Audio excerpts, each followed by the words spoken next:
like a repurpose from a hotel into a multifamily or condo.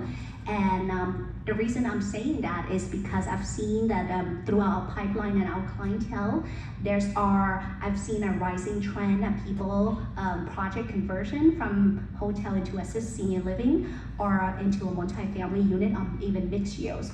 And the reason for that is during the past 2 years, the pandemic, a lot of hotel and mall are struggling with a super low occupancy ratio between 30 and 40%. So those are distressed property, are actually the investment opportunities for developer of real estate like you all do, is to jump in and make it and turn it, repurpose into the highest and best use that actually would solve the problem for affordable housing shortage.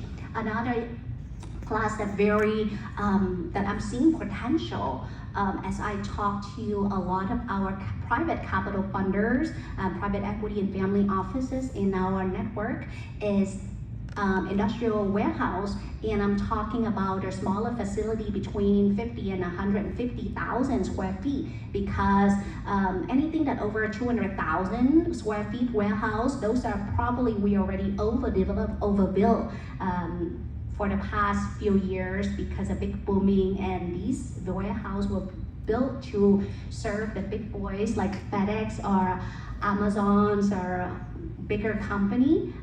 Actually, the bigger facility over 200,000 account for 80% of the pipeline, and that's compared to less than 30% of the smaller facility warehouses. So I do see that with everything that's going on right now and supply chain shortage, logistic issue, there's going to be a lot of demand for smaller business, especially in e-commerce, to really expand in that smaller warehouse spaces. And any warehouses, industrial warehouse facility that have the master plan, that can subdivide into smaller suite to cater to that community of smaller business in e-commerce, that would more practical, economical, and flexible lease term. For example, the rent, there's a platform called Rental Space. They have 31 facility. That platform is very creative and innovative in a way that they take that 150,000 square feet facility divided by the smaller one, and their lease term can be as flexible as 3 months. And then, after that is month by month. So things like that is to think outside the box. How can you turn a distressed property that not doing so well as a result of the pandemic and turn it and repurpose it and redevelop it into something that actually would solve the problem of affordable housing and supply chain disruption. I think that's a really great point. You guys think the same way? Yes. Yes? Definitely. So if somebody, let's just say they have some money, and do you help them find those kind of properties or?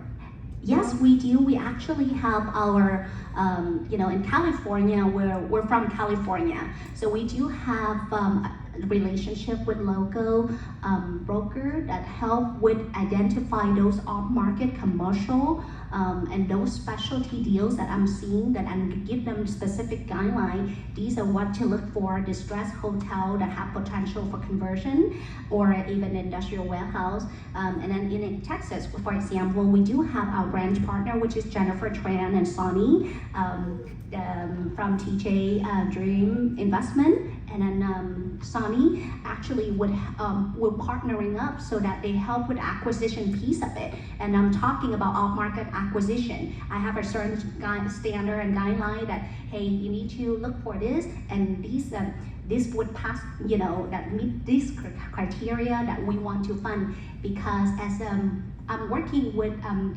our private capital funders on a daily basis, so I know what is the most likely that they will fund, and if you meet that criteria, that will increase your funding or your funding success by 20%. And what do they usually fund, like 90%, 80%?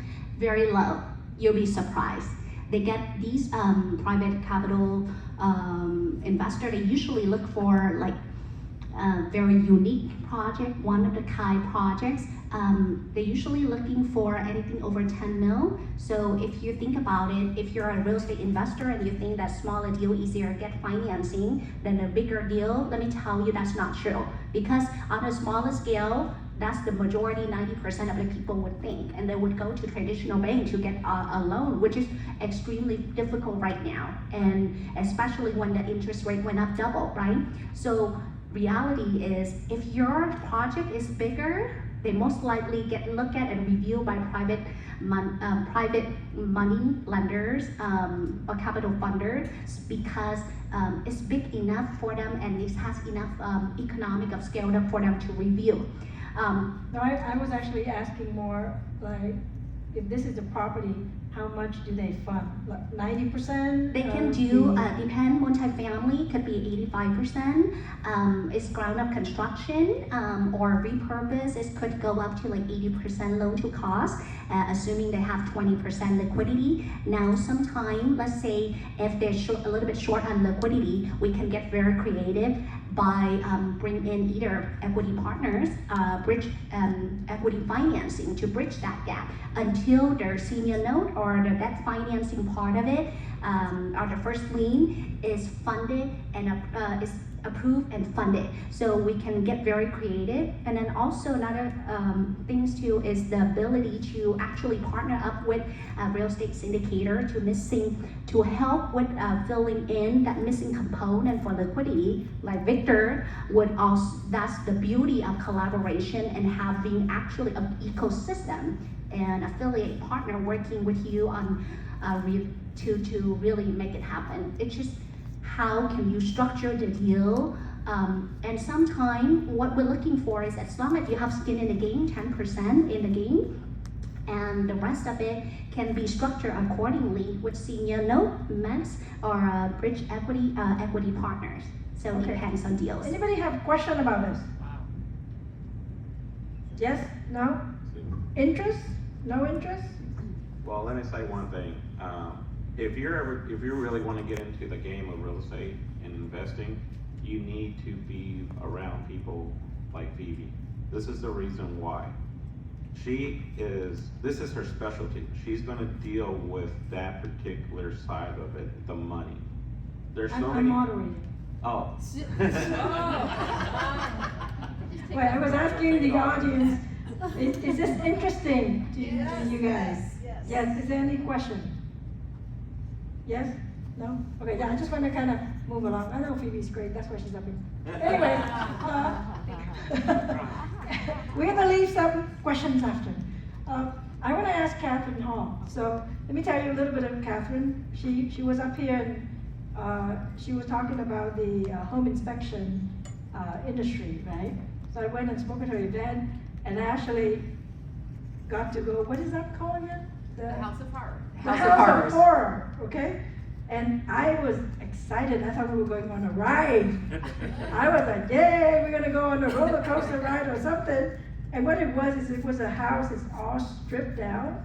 A deconstructed house inside a warehouse for inspection training purposes. Right? And you can walk through and see all of the parts that what she would do to inspect a house. And it even has a crawl space.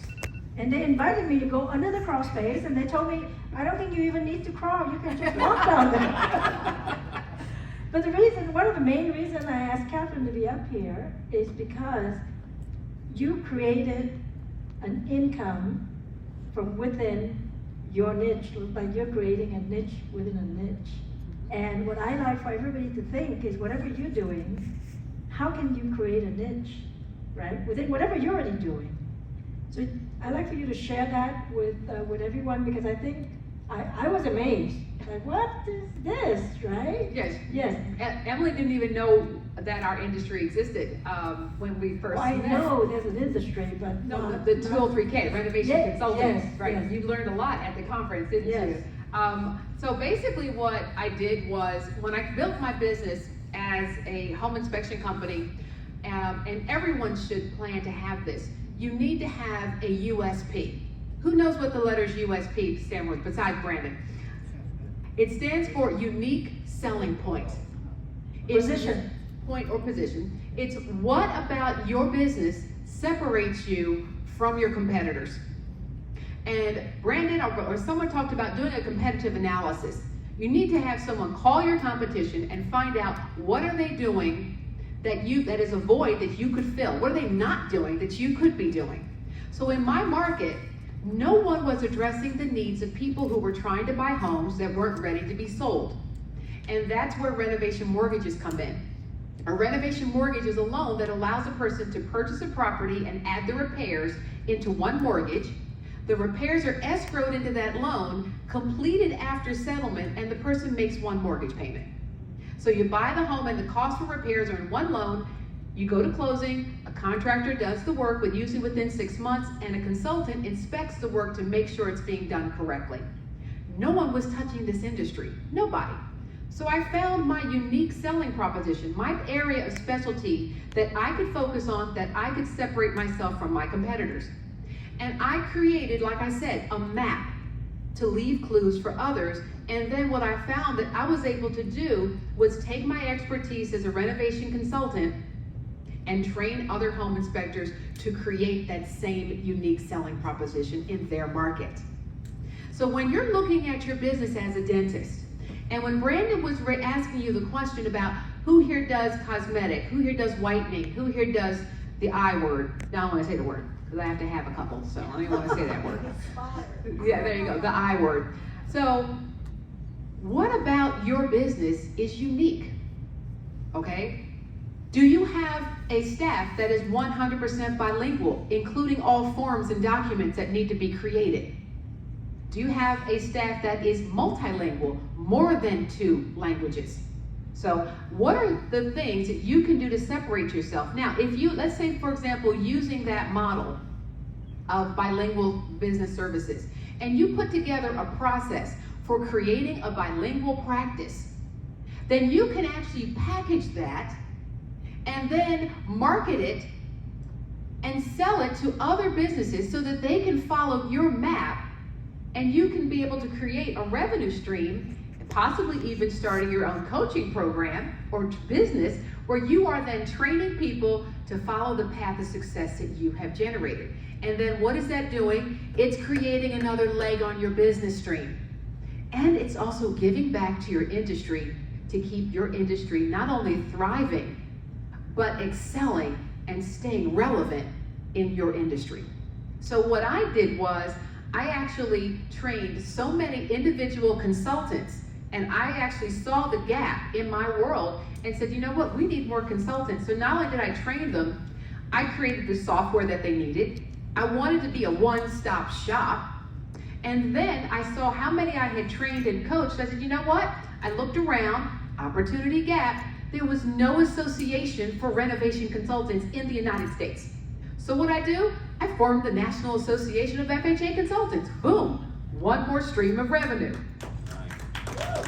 So look for ways. You can always find a way, thank you, to be able to create a community, a tribe of your own that you can then mentor, support, and grow. Awesome. Anybody have a question here so far? Can anybody think of what you can do in what you're doing right now, where you can create your own additional revenue of income? Any thoughts? Emmy? Cardone? Any thought about additional income? Mm-hmm. Yeah. Just really just be open. Where's Always Mr. start with Eric open. Cardone? Yeah. You're supposed to run the mic. Mic runner. Where'd he go? Where'd the mic runner go? He left the room. The mic runner left the room. Okay. She's over there on the phone. Mic runner. Emmy, can you Emmy, can you scream? Here you go. Stay open and get outside your niche. So like He me. has a mic for Oh, you. yes.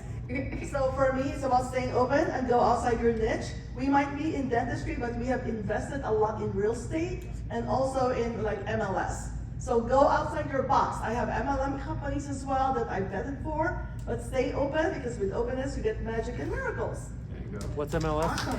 What's MLS? Multi-level marketing. MLS, international MLS. Multiple multiple listing service. Multiple listings. MLS, was that MLS? For real estate listing, right? Yeah. For real estate listing, Yeah. correct? Yeah. International MLS, so invested in an international MLS that syndicates listings from America to international investors. International real estate listings. Yes. Awesome. Yes, Dr. Shaw. Okay, I had just had a blanket question on multifamily. You said, but you said vacant land, but in multifamily or anything where you're getting a loan, are we seeing more bridge loans or are we starting to see any fixed rate loans coming out? Because lately I've been seeing bridge loans only. Which one? Either one. Probably Either be Phoebe because Probably she Phoebe. does loans. Phoebe's the She money does lady. lending. I'll get the money Exactly, from so her. maybe, It's a blanket question to Phoebe. Great question.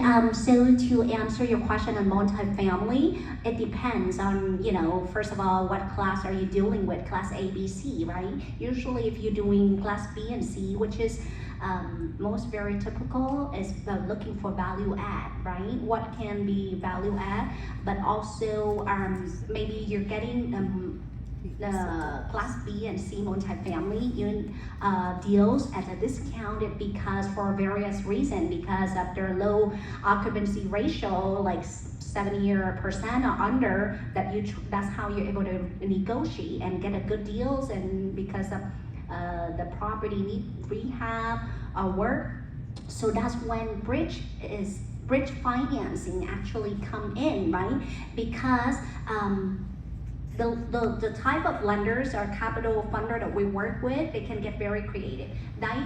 As long as you can show them proof, and I'm talking about cost, the construction budget and allocation, how much are you going to be spending to bring it up to date or bring it up to fully stabilized, like 90% or over 90%, which is how long, let's say typical like rehab that we're seeing probably 12 months to 18 months. As long as you can show them proof that that's what you're gonna do, then you're most likely gonna need a bridge to get that deal at a very discounted rate, for example, like 30% at acquisition. And then you have that short-term period of time, like 12 months or 18 months to do your work and complete it and stabilize it before you're able to either exit it with, sell it or get rid of it at a higher cap rate, or refinance it into more conventional solution once the property is stabilized.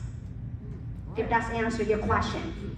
yeah, it does answer it. I just know in the last one closed, it went through several lenders because it kept on getting dropped because the rates were fluctuating so crazy. Yeah, the that- reason why is the reality is bank and traditional, especially institutional bank, they've been scaling back on lending, right? Because when you're dealing with like the rate went up double, your pro forma, your financial modeling all wrong, your valuation all wrong, and they scare because they don't know like how it's gonna be. Because the last 4 quarters, we have 4 consecutive rate highs. Each is 75 basis point. So they don't know when the future is unpredictable in terms of interest rate and inflation, they scaling back.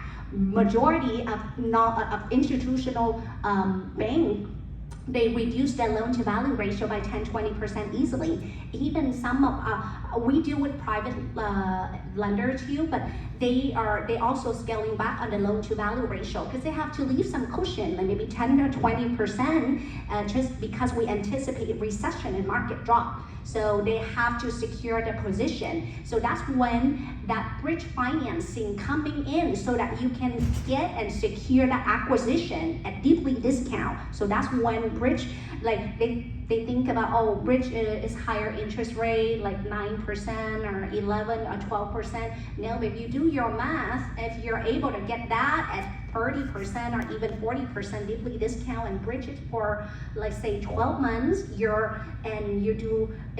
it may be still worth it. Of course, you have to do your analysis and due diligence, right, for the number to make sense. But don't be surprised that would be in general, if you're gonna submit straight to a conventional lender or bank, prepare that 80% of them right now, they're rejecting. Okay. So Thank you. plan out 2 steps. Bridge financing, stabilize, and get refinancing. And we anticipate within the next 1 or 2 years, the rate will be back we'll adjust it back. Thank you. Yeah, and just like anything else, whenever we do something that's not our normal stuff, right? That's not what we went to school for, training. Make sure you invest in the education, right? Don't just say, hey, all my friends are doing that and let me go do this. When I first started, I bought my first dental office, and then I went and bought the second dental office because I heard one of the experts say that's one of the ways to grow fast, right? Multi-location. So I bought the first one, the second one, the third one, and then I bought the building, and I bought the building, you know, but during that, I actually went to real estate convention. I wanted to go to listen to Tony Robbins, who was a keynote speaker, and I ended up signing up for classes in real estate. So be a student, be a learner. Don't just listen to the masses, because they may not know what they're doing, right? And this is just the experts up here, we're just highlighting things and hopefully give you some insights, and I invite everybody to talk to them afterwards. So Victor, congratulations on just quitting your employee job 8 months ago. I want to know, what are the three most important things that you use daily to improve yourself? Yeah, that's one of my favorite questions. One is always talking to your mentor. Yeah, I don't have one mentor. I think I have like maybe 10 now. The reason why I have 10 is because they're experts in different fields. You see, they're going to be strategies, capital raising, lending, underwriting. There's so many different things you need to learn. And like Dr. Emily said, you have to educate yourself, and it's continuous education. You don't educate yourself for a week and then you stop.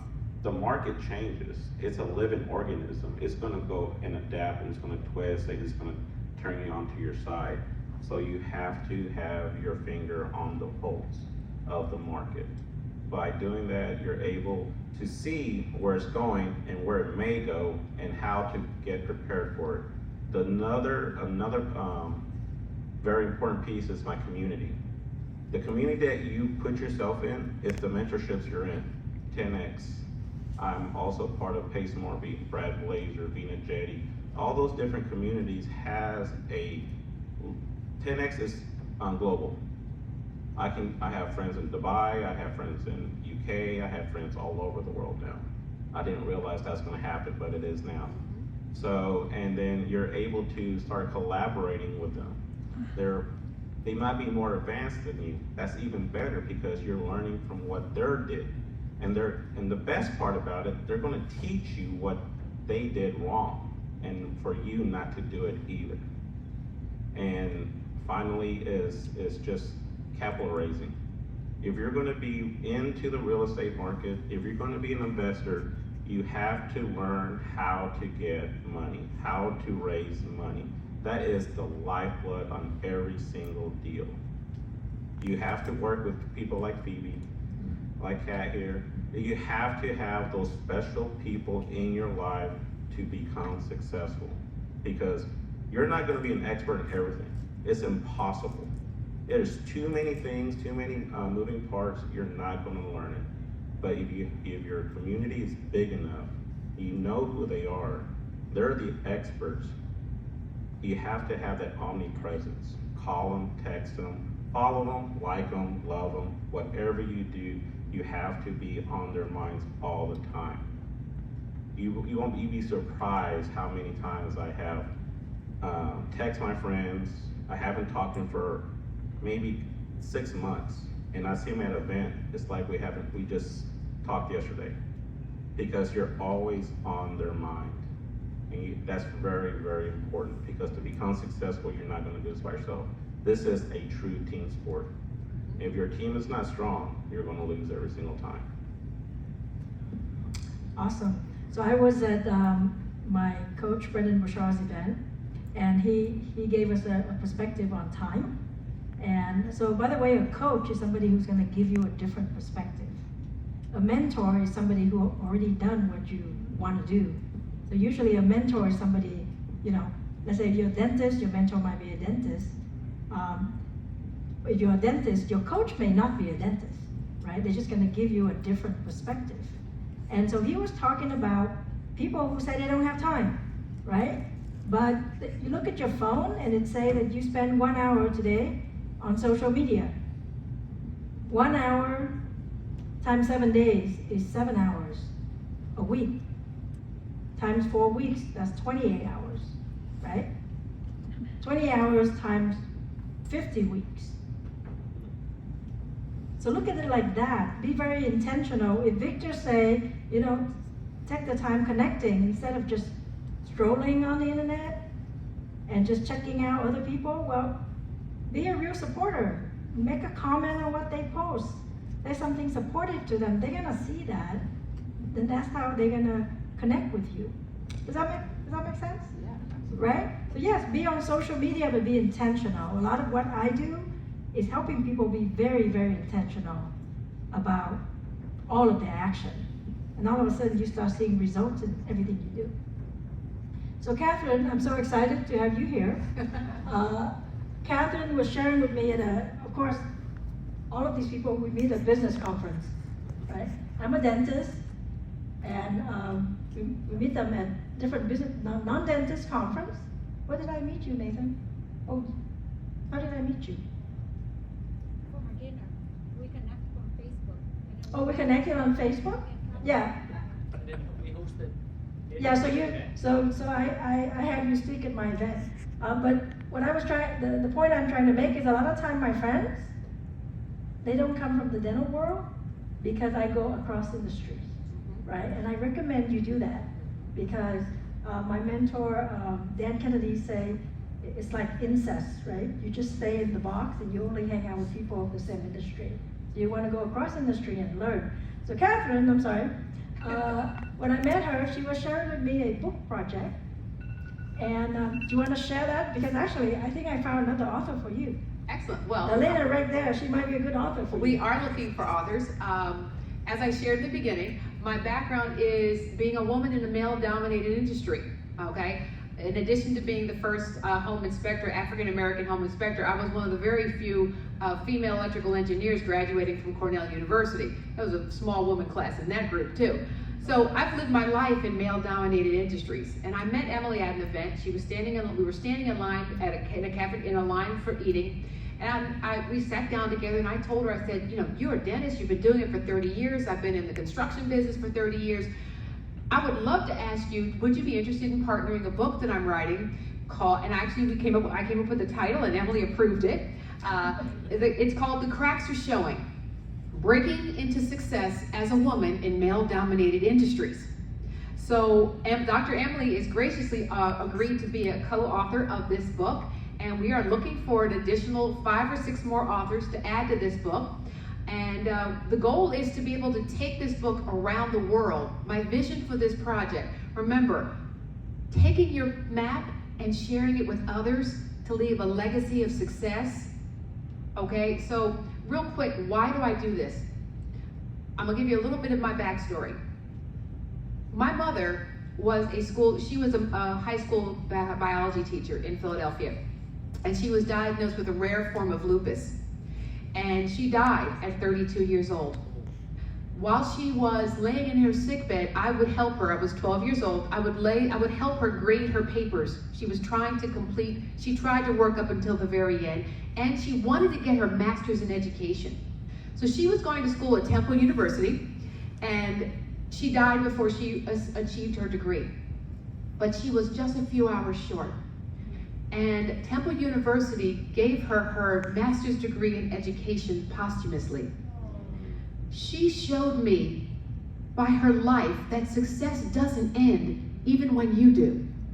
That success can continue beyond you. And that is what I am trying to work for, to have a legacy of women who can succeed in male-dominated industries around the world. So my goal is to write a book, and then Emily and I and the authors of that book travel the world and show by our lives, our example, our stories, that they can break through these ceilings, these glass ceilings, and achieve the success that will put women in more places of power. Because as I said to Jody, the best man for a job is a woman. So we are looking for female leaders in unique industries, male-dominated industries, to partner with us in this collaboration. Thank you so much, Dr. E. Well, you know, I totally agree with that. I also have a sign in my office, and it says, it's on the door to the bathroom, and it says, all men are created equal, which is why women are in charge. So, and it's totally true. So, is this helpful, what we're sharing up here? Yes? Okay. So, how about each of you just give your last, not your last, but you know, Okay. a final. My final 1 minute, my final 30-second teaser. I am also involved in the Grant Cardone community. I am a Grant Cardone licensee. So I've actually expanded my ability to help people with marketing, sales, and business growth across all industries. So if you would like to talk to me about working with me as a marketing, and you notice I put the word marketing before sales, because that's what comes first. People say sales and marketing, it's actually marketing, then sales. So if you're looking for a partner, a coach, a mentor to help you be able to excite your marketing and energize your sales, please do talk to me. I do have to leave at 10 o'clock tomorrow morning because I'm going to be on the stage tomorrow night in Orlando, but I'd love to talk to every and any one of you. Awesome. Awesome. For myself, if you're working on a project or you're into a position that you're stuck, let's talk. Second set of ears and go back and be eye-opening as well. I have my network is your network. Whatever you're looking for, just let me know. We can go and find the right solution for your problems. I am based here in Dallas, Texas. Let me know how we can help. I love to collaborate, and don't forget, collaboration is the new currency. You got to say you're the connector. Oh, Victor, the connector. I gave her a hard time yesterday. No, it's Victor Da Connector. Sounds very gangster, but anyway. How about Phoebe, the capital source? There you go. Yeah, There you go. All right, so thank you again for being here and share with you what, my goal is to build our real estate developer and investor communities nationwide. So we actually had the events yesterday, the networking mixer, about over 100 people, the developer and investor community. And my goal and the company's goal is to build that solid real estate developer and investor community within the next year, to have at least 1,000 of them, and in building the ecosystem of affiliate partners and also vendors to help each other grow, share knowledge, share expertise, and collaborate and grow the community stronger. Thank you. So I guess my slogan, Phoebe, the capital source. Okay, awesome. Any questions? Any further questions for the speakers? All right. Okay, who's ready to drink some wine? Yes. I'm ready to drink lemonade. Anyway, outside we have Gene Kelly. He has set up his autonomy wine. I think he may preach a little bit. And then we have some appetizers against this wall right here. So come hang out. We have some of the authors. I have some books. I'm going to be signing some books and gifting the books. And we're just going to hang out and have fun. And then tomorrow we start here at 8 a.m. and we go until about 2:30. Okay? Good? Okay, we'll see you out there. Thank you.